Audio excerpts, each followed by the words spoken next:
So welcome to the amazing 102.5 FM, The Lift, and I'm excited again today. I know y'all have heard me say that all month long as we go through the theme blossoming in business and blossoming with our nonprofit organizations, but we have yet another amazing guest. We have Luis Garcia Alvarez. I was going to say all of the names today.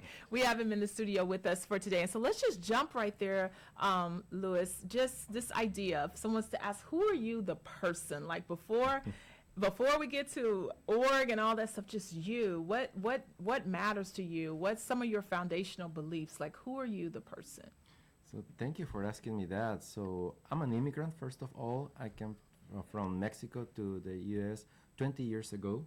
So, and by being an immigrant and a minority, I know how difficult it is to try to find the right path or opportunities when you get into a new culture, into a new system, new everything. New everything. So that's something that has helped me to build myself as a person. Yes. And from that, that's where I started my journey, from through challenges, through my personal story. So, and at the same time, that helped me to encourage myself and to empower myself to become better. Yes. And to build a stronger man, to Yes. actually lead other immigrants than I, and other minorities as me, Yes. to actually achieve their dreams and Let- go through their dreams. Let me ask you that, because when you say that you're an immigrant, did you come like in a group? Did you come just like a few family members? Did you come by yourself? Like, what was just your immigrant journey of coming to a new country? Did you already know the language? Like, what was that like? I feel overwhelmed just hearing that again, even though I know that, but like, what was that like for you being an immigrant coming here? Yeah, so I didn't even thought about going out from Mexico and coming to America. It wasn't even a thought. No, it was, Yeah. for me, coming to America was great as a vacation to come see some family, things like that. Okay. But life actually brought me here. Yes. Okay, when I came, I had already family here in Houston. Compare my immigration process with other people, mine was not as challenging as other people, so I didn't suffer much in the process to come Okay. here. But once I arrived, yes, the language was a barrier.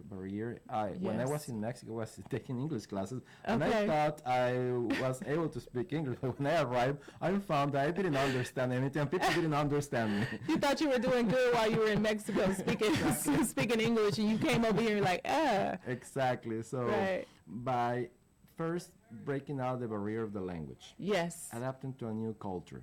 yes, It was a challenge, Yes. but I also found very great people and organizations and programs that helped me Yes. and empower me to go further. yes. And so for someone who's listening today who may be in a similar situation, and it may not even be just the immigrant sector, but just some other space where they find themselves perhaps feeling isolated, alone, unfamiliar, whatever that is, you're living proof that you can push past the barriers and begin to create success for yourself. I heard you say that journey made you a stronger man. What do you mean by that? In what ways did it make you stronger? Did it impact your work ethic, or just like, I don't know, your ability to be courageous when you feel isolated? In what way did it make you stronger?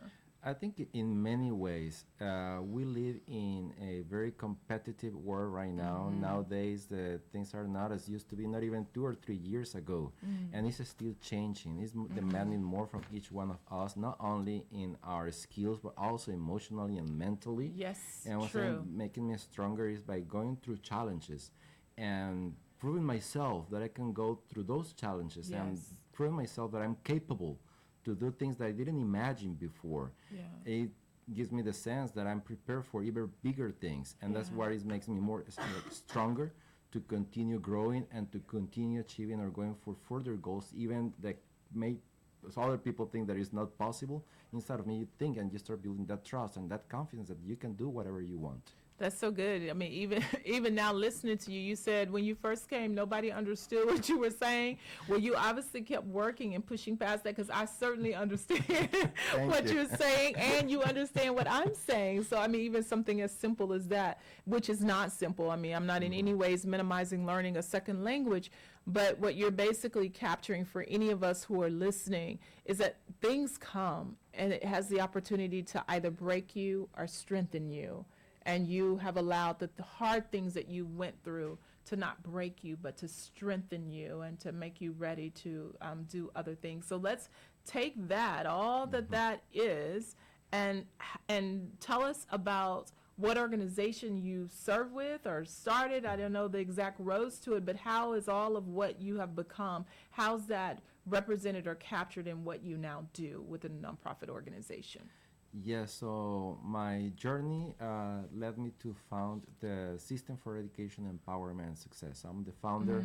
It was created in 2008, and since then we've been providing tools for mainly for immigrants to achieve their dreams in America through education, job skills training, empowerment programs, so we can contribute in their stories here in America to better help them to achieve their dreams. So let me capture that. I was over here doing my math, like, oh, let me see. Okay, so you go from being an immigrant without the language to coming here and establishing, what is it called, systems? System for Education, Empowerment, and Success. It was the Systems for Education, Empowerment, and Success. Yes. And that was established in 2008. And so my math is mathing, then that's over 16 years ago. And so that's Yes. amazing that you would come and start pretty much from scratch and now have an organization that is 16 years old, still in existence.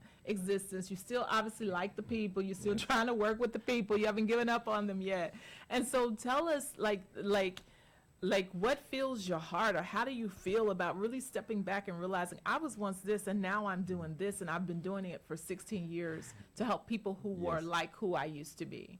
And that's a great question because as I never thought coming to live to America, I never also thought about like Yes. doing this for life. Yes. Like, Yes. So I'm an industrial designer. Yes. So when I came here, I was trying to find a job as an industrial designer, and eventually started working at another nonprofit organization. And that's when I fall in love of social work. And I found that is what I really wanted to do by seeing and witnessing other big issues with minorities here in the area. And I came here in 2004.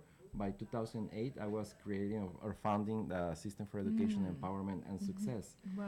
And something that started like, okay, I found that I really like this. I'm gonna start like something on the side, Right, to spend my right, free time. Right. you know, Has to- taken over your whole life. exactly. So, Yes. and what fulfills me or gives me the motivation is that we are growing in the city of Houston a lot.